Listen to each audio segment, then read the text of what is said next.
A man who dares to waste 1 hour of time has not discovered the value of life. Ignorance more frequently begets confidence than does knowledge. Animals whom we have made our slaves, we do not like to consider our equal. Man tends to increase at a greater rate than his means of subsistence. The love for all living creatures is the most notable attribute of man. My mind seems to have become a kind of machine for grinding general laws out of a large collection of facts. I have tried lately to read Shakespeare and found it so intolerably dull that it nauseated me. On the ordinary view of each species having been independently created, we gain no scientific explanation. A scientific man ought to have no wishes, no affections, a mere heart of stone. I am not apt to follow blindly the lead of other men. The mystery of the beginning of all things is insoluble by us, and I, for one, must be content to remain an agnostic.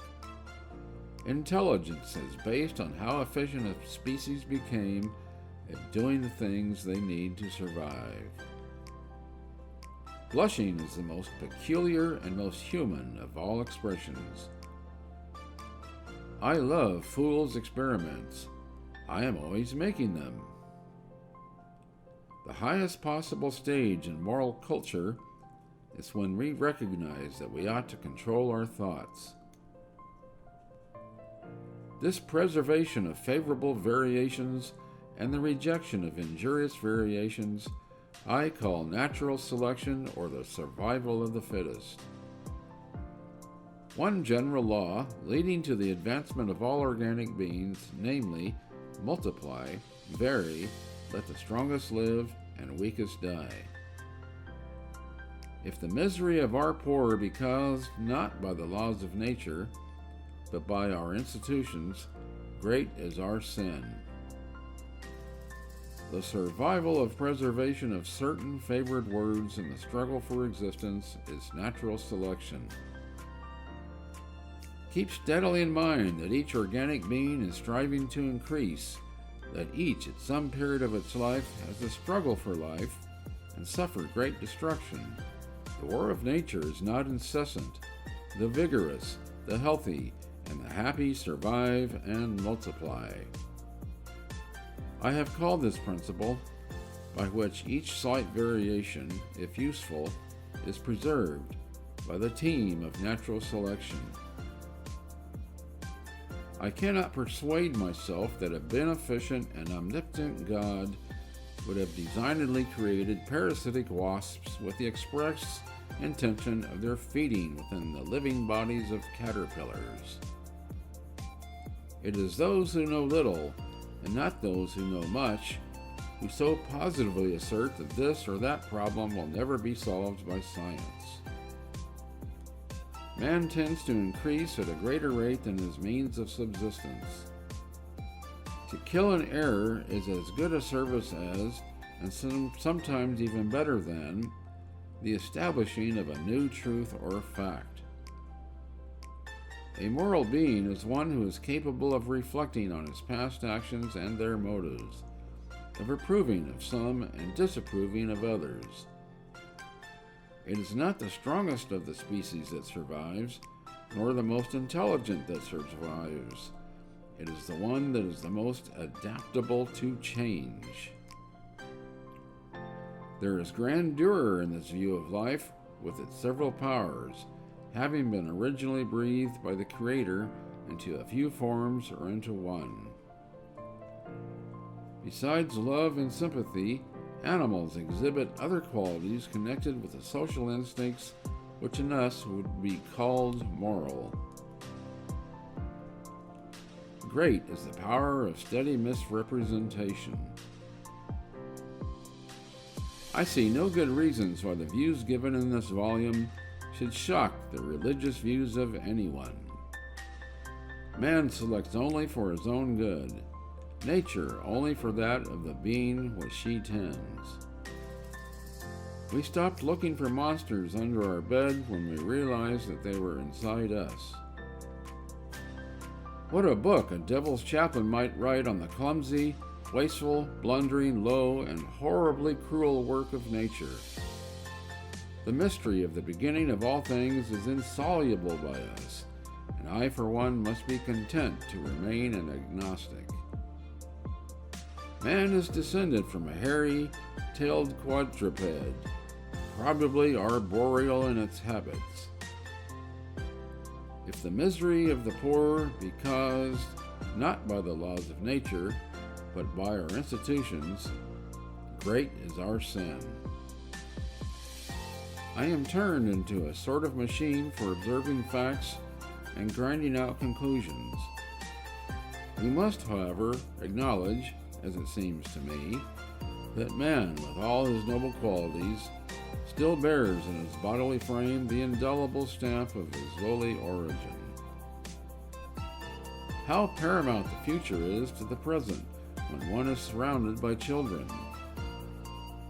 It is a cursed evil to any man to become as absorbed in any subject as I am in mine.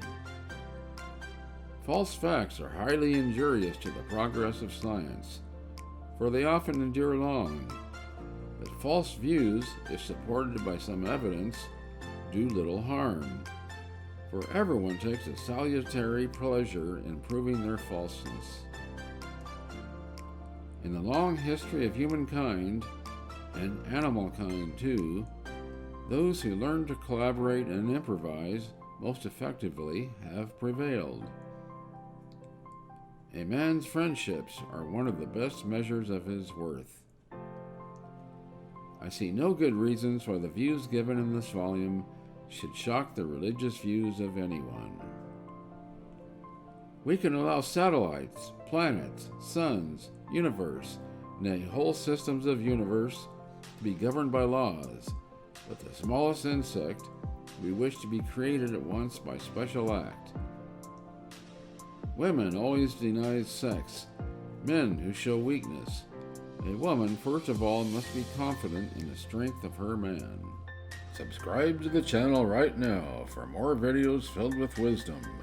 And remember to hit the notification bell to get a notification with every new video.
Subscribe to the channel right now for more videos filled with wisdom.